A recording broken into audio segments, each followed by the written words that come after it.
Cinquantaine. 50 excellences. 50 concentrateurs. Alors, applaudissez. Voilà. 50 concentrateurs d'oxygène, des équipements de protection individuelle pour le personnel soignant, ainsi que des produits et consommables des laboratoires, dont des réactifs et couvillons. Ce sont certains des composants du don octroyé ce mardi 4 août par l'OMS au ministère de la Santé publique et de la lutte contre le sida.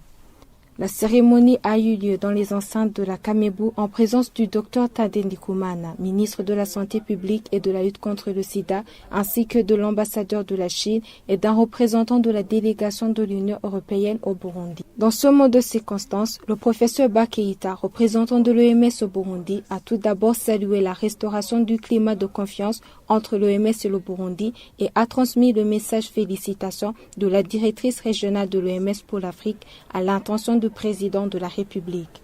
Je tiens à vous dire que nous vous remercions infiniment.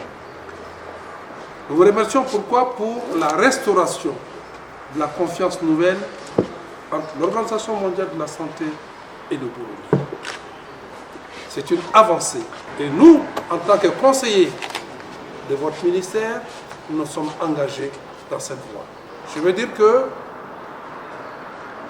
ce message m'a été apporté personnellement par notre directrice régionale qui a tenu à ce que nous soyons en son nom.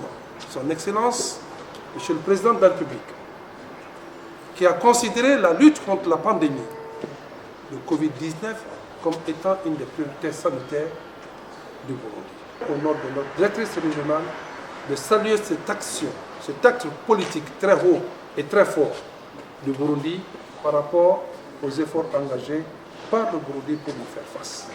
D'une valeur de plus de 650 000 $ américains, la donation s'ajoute à un autre don de 180 000 $ américains initialement annoncé par l'OMS pour financer la construction des unités de triage et d'isolement dans 6 hôpitaux, à savoir l'hôpital Roi Khaled, l'hôpital militaire de Kamenge, la clinique Prince Louis Rwagasore, l'hôpital Prince Régent Charles, l'hôpital de Bubanza et l'hôpital de Cibitoke.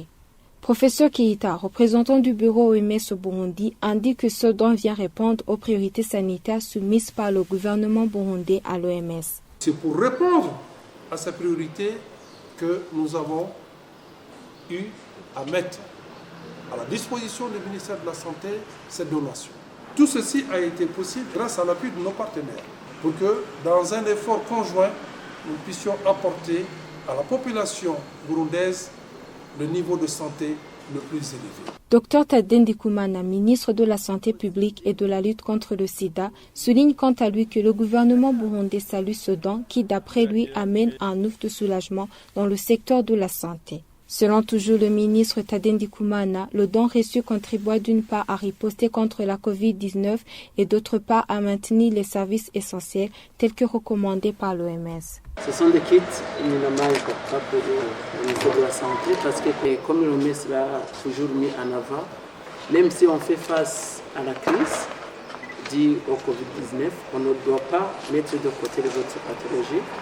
Et c'est notamment la chirurgie d'urgence au niveau des districts, ce qui a motivé la demande du ministère de la Santé à l'endroit de l'OMS via le projet Résilience lancé par l'Union européenne pour que les districts soient dotés d'un matériel d'urgence.